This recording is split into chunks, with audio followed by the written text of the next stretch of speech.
ಪರಮೇಶ್ವರ್ ಅವರು ಅಸಮಾಧಾನ ಹೊರಹಾಕಿದ್ದಾರೆ ಸರ್. ಸಿಎಂ ಡಿಸಿಎಂ ಇಬ್ಬರೇ ತೀರ್ಮಾನ ಮಾಡಬಹುದು, ನಮ್ಮಂತ ಹಿರಿಯ ನಾಯಕರ ಅಭಿಪ್ರಾಯವನ್ನು ಕೂಡ ಕೇಳಬೇಕು ಅಂತ ಹೇಳಿದ್ರು. ಖಂಡಿತ ಅವ್ರ ಮಾತು ಕೇಳ್ತೀವಿ. ಸರ್, ವಾಲ್ಮೀಕಿ ಅಭಿವೃದ್ಧಿ ನಿಗಮದ ಅಧಿಕಾರಿಯೊಬ್ಬರು ಆತ್ಮಹತ್ಯೆ ಮಾಡ್ಕೊಂಡಿದ್ರು ಸರ್. ಬೇರೆ ಬೇರೆ ಆರೋಪಗಳು, ಅಂದ್ರೆ ಸಚಿವರ ಪಾತ್ರ ಇತ್ತು, ಹಣ ವರ್ಗಾವಣೆ ಆಗಿತ್ತು ಅಂತೆಲ್ಲ. 182 ಕೋಟಿ ಹಣ ವರ್ಗಾವಣೆ ಆಗಿದೆ. ನಾನು ಇವತ್ತು ಬೆಳಗ್ಗೆ ಪೇಪರಲ್ಲಿ ಓದಿದ್ದೀನಿ. ಇನ್ನು ಫುಲ್ ಮಾಹಿತಿ ತೆಗೆದುಕೊಳ್ತೀವಿ. ಮಾಹಿತಿ ತೆಗೆದುಕೊಂಡು ನಾವು ಏನು ನಿಜಾಂಶ ಅಂತೇಳಿ ನೋಡಿ ಆಮೇಲೆ ಅದ್ರ ಬಗ್ಗೆ ಹೇಳ್ತೀವಿ. ದೆಹಲಿ ಭೇಟಿ ಸಂದರ್ಭದಲ್ಲಿ ಕೆಪಿಸಿಸಿ ಅಧ್ಯಕ್ಷರ ಬದಲಾವಣೆ ವಿಚಾರ ಏನಾದರೂ ಚರ್ಚೆ ಆಗುತ್ತಾ ಸರ್?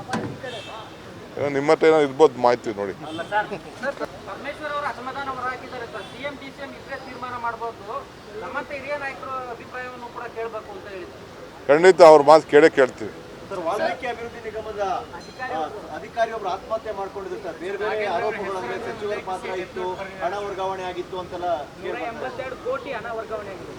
ನಾನು ಇವತ್ತು ಬೆಳಗ್ಗೆ ಪೇಪರಲ್ಲಿ ಓದಿದ್ದೀನಿ. ಇನ್ನು ಫುಲ್ ಮಾಹಿತಿ ತೆಗೆದುಕೊಳ್ತೀವಿ. ಮಾಹಿತಿ ತೆಗೆದುಕೊಂಡು ನಾವು ಏನು ನಿಜಾಂಶ ಅಂತೇಳಿ ನೋಡಿ ಆಮೇಲೆ ಅದ್ರ ಬಗ್ಗೆ ಹೇಳ್ತೀವಿ. ದೆಹಲಿ ಭೇಟಿ ಸಂದರ್ಭದಲ್ಲಿ ಕೆಪಿಸಿಸಿ ಅಧ್ಯಕ್ಷರ ಬದಲಾವಣೆ ವಿಚಾರ ಏನಾದರೂ ಚರ್ಚೆ ಆಗುತ್ತಾ ಸರ್? ನಿಮ್ಮ ಹತ್ರ ಏನೋ ಇರ್ಬೋದು ಮಾಹಿತಿ ನೋಡಿ.